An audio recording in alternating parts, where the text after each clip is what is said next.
तंद्रित होकर कर्म ना करें। अब हम अतंद्रित शब्द पर विचार करेंगे। तंद्रा का अर्थ है ऊँघना। कभी कभी हम बैठे बैठे निद्रा के वशीभूत हो जाते हैं, परंतु मनुष्यों के लिए संभव नहीं है कि वे बैठकर सो सकें। ऐसी स्थिति में बैठे हुए व्यक्ति का शरीर शिथिल हो जाता है, उसके नेत्र बंद हो जाते हैं और उसके देखने सुनने बच्चे शांत शांत करो, ये तो बाहर ले जाओ बच्चे को। उसके नेत्र बंद हो जाते हैं तथा उसके देखने सुनने और विचार करने की शक्ति समाप्त हो जाती है। लेकिन जैसे वो गिरने लगता है उसकी निद्रा का वेग समाप्त हो जाता है, उसमें पुनः चेतनता आ जाती है। ऐसा कई बार पुस्तक पढ़ते समय या हरे कृष्ण मंत्र का माला पर जाप करते समय या कथा प्रवचन सुनते समय होता है। ये स्थिति अन्य लोगों के सामने लज्जाजनक होती है, तो इस घटना को निद्रा ना कहकर तंद्रा कहते हैं। ये तंद्रा कभी कभी बहुत खतरनाक होती है।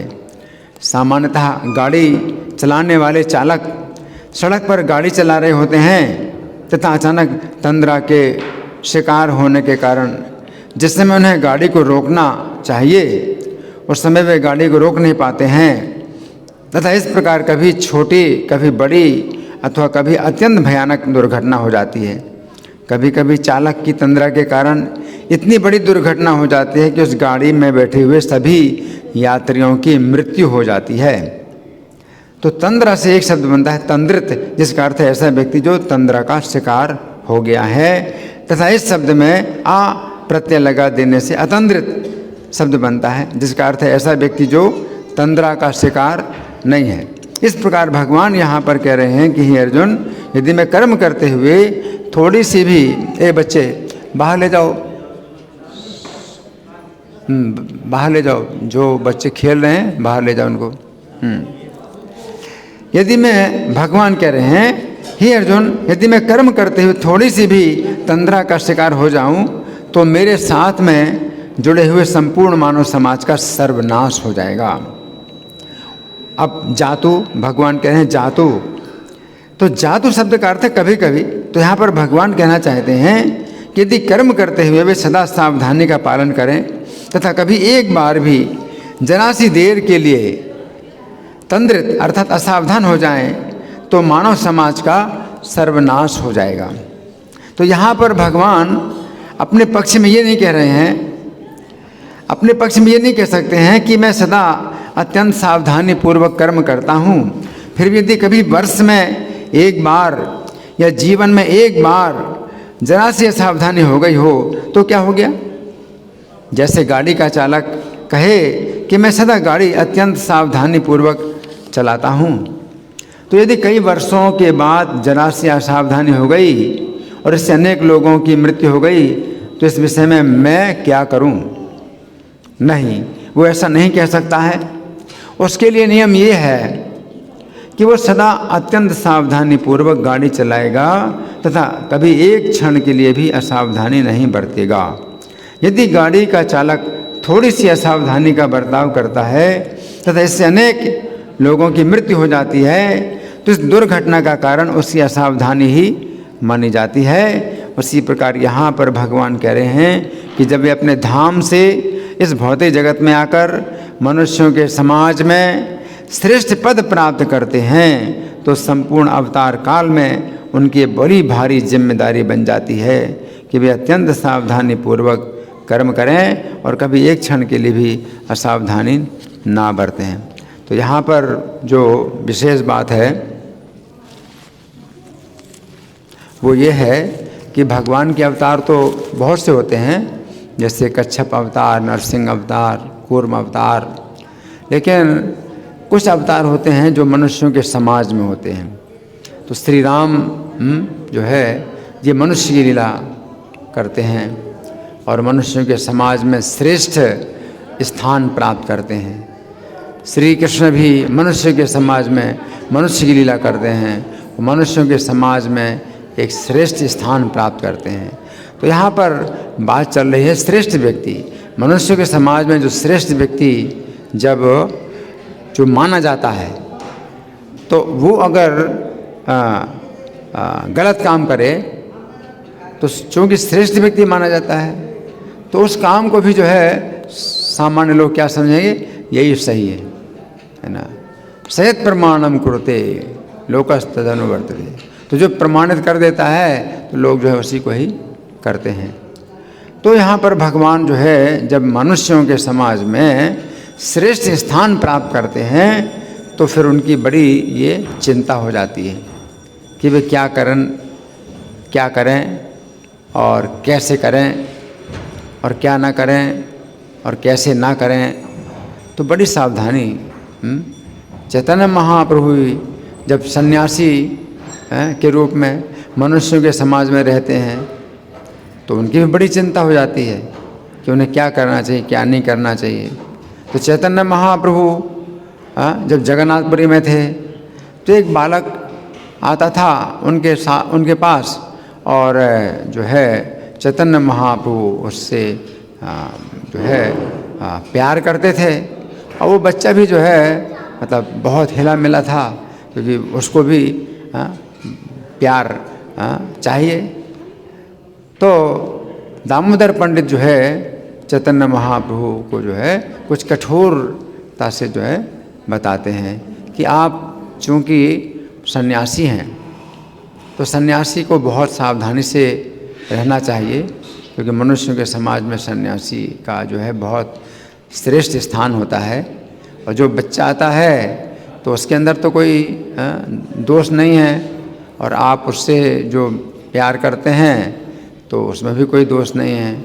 लेकिन लोगों की दृष्टि में क्या है कि आप सुंदर हैं और जवान हैं, और इसकी जो बच्चे की माँ है वो विधवा है, सुंदर है, युवती है, तो लोग जो है कुछ इसका अर्थ गलत निकालेंगे।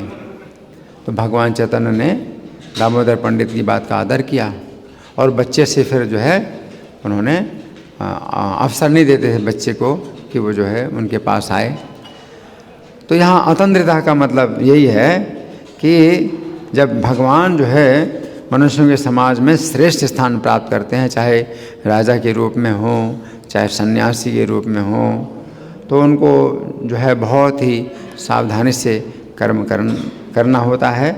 और मम वर्तमान वर्तन्ते मनुष्या पार्थ सर्वशः, कि अगर कृष्ण जो है ऐसे आचरण करें जो कि शास्त्र के अनुसार नहीं है, तो फिर लोग जो है शास्त्रों को ना देख करके और श्रेष्ठ व्यक्ति जो सम्मानित व्यक्ति है तो उसके आचरण को देख करके जो है वो कार्य करेंगे।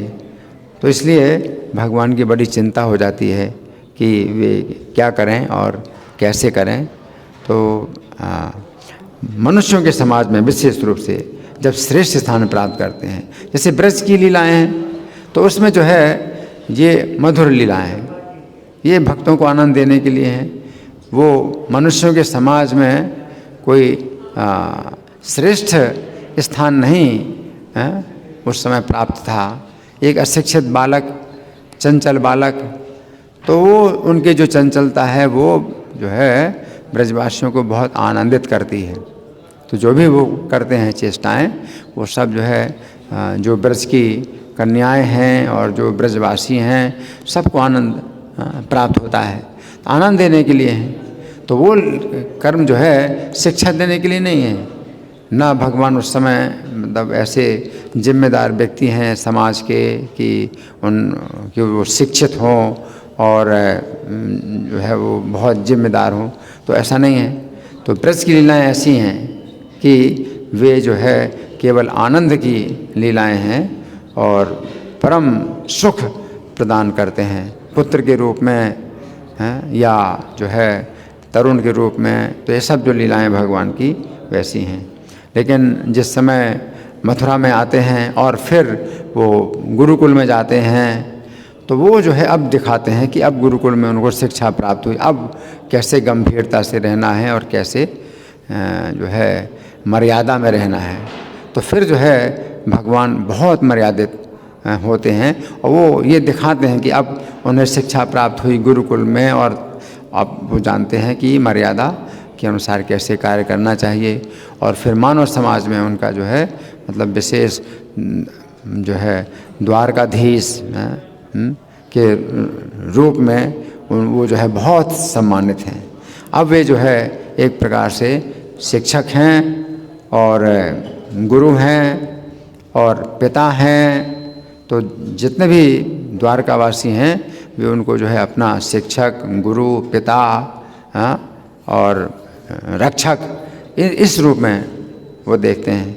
तो भगवान जो है बड़ी सावधानी से, भगवान कहते हैं जब राजा नृग का उद्धार हुआ तो गिरगिट की योनि से, तो उन्हीं से पूछा कि आपका क्या दोष हो गया जिससे आपको गिरगिट की योनि प्राप्त हुई।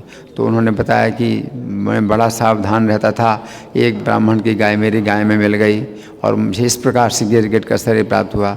तो भगवान उन की बात को जो है लेकर के फिर सबको शिक्षा देते हैं कि मैं बहुत सावधान रहता हूँ, मैं बहुत सावधान रहता हूँ कि ब्राह्मण की कोई जरा सी भी संपत्ति जो है मेरे कोष में ना आ जाए हैं, और तो मुझे बहुत सावधान रहना है। तो भगवान मतलब ऐसे दिखा रहे हैं कि जैसे वो डर रहे हैं। तो भगवान को कोई डर नहीं है, भगवान को कोई अंतर नहीं पड़ता है।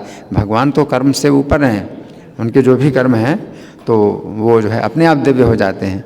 लेकिन भगवान जो है दिखा रहे हैं मनुष्य की तरह कि नहीं मैं तो बहुत डरता हूँ, इससे जो है बहुत दोष लगता है। मल का कीड़ा 60,000 साल तक मल का कीड़ा बनना पड़ेगा, तो मैं तो डरता हूँ। तो भगवान ऐसा दिखा रहे हैं कि वे डरते हैं। भगवान को कोई डर नहीं है, लेकिन शिक्षा देने के लिए भगवान कहते हैं कि मैं डरता हूँ, तुम लोग भी डरो, तुम्हें भी डरना चाहिए कि कोई इस प्रकार से दोष ना बन जाए, अपने कर्मों में दोष ना बन जाए। तो भगवान जो इस तरह से मतलब अतंद्रता यहाँ की मतलब बहुत सावधानी पूर्वक। तो ये जो है भगवान की जो है स्थिति है कि वे कर्मों से ऊपर हैं, उनके लिए कोई कर्म बंधन नहीं, लेकिन वे शिक्षा देने के लिए डरते हैं और सिखाते हैं कि तुम लोग डरो और जो है बड़ी सावधानी से कर्म करो। धन्यवाद। ग्रंथराज श्रीमद् भगवद गीता की जय, श्रील प्रभुपाद की जय हो।